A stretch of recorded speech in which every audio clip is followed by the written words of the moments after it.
that all the users who get the code get the freedom also. In other words, to make sure that when you get your copy, it comes to you with the 4 freedoms, we have to tell the middlemen that they are forbidden to deny you those 4 freedoms. In other words, forbidding is forbidden.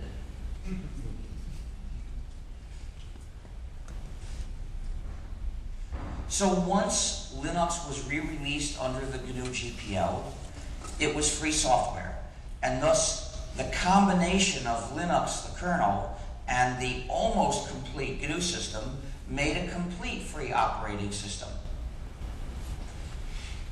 The first free operating system to exist in a long time.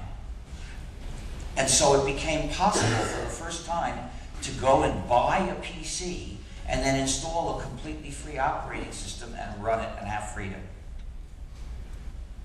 However, the people who combined the kernel Linux with the mostly complete GNU system got confused, and they were focusing their attention so much on Linux that they didn't notice that what they had made was mostly GNU.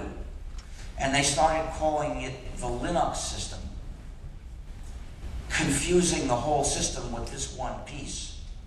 And that's how it happened that hundreds of millions of people now, I think by now, use this version of the GNU system, and they don't know it's a version of the GNU system. They don't know there is a GNU system. They think the system they use is Linux, and they think it was all started by Mr. Torvalds in 1991. Now, obviously, that's unfair to the thousands of people who have worked on developing GNU. In fact, we're the principal developer of this system, so you ought to give us at least equal mention, which is all we ask for. Please call the system GNU/Linux or GNU plus Linux. Give us equal mention for the system that we started and worked on for so long before Mr. Torvalds thought of writing his program. But there's something much more important at stake here. If this were just a matter of credit, it wouldn't be so important, because credit is not the most important ethical issue in life. Just that wouldn't be worth a fuss, but there's something much more important at stake here: your freedom. Indirectly, of course, because directly a choice of name doesn't really change anything. But indirectly it has effects, because your choice of words determines what meanings you express to other people. The name GNU, since 1983, has been associated with our ideas that the user deserves freedom. The name Linux is not associated with those ideas because Mr. Torvalds never agreed with them. And people know this.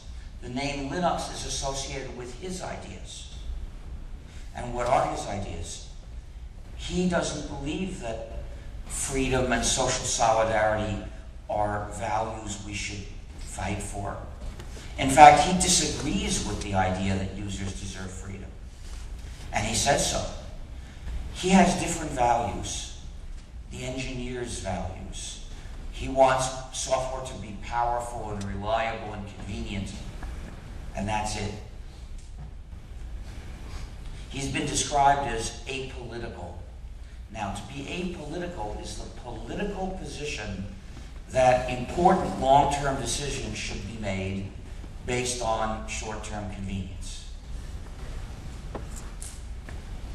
Well, he has the right to his views, but he doesn't have the right to use our tremendous work that we did for the sake of freedom as a platform to ridicule our views by taking the credit for himself. That's not fair, but much worse, it's dangerous. Because when people think that the system is Linux, they think it all comes from his worldview. And if they like the system and they admire him for, they think, developing the system,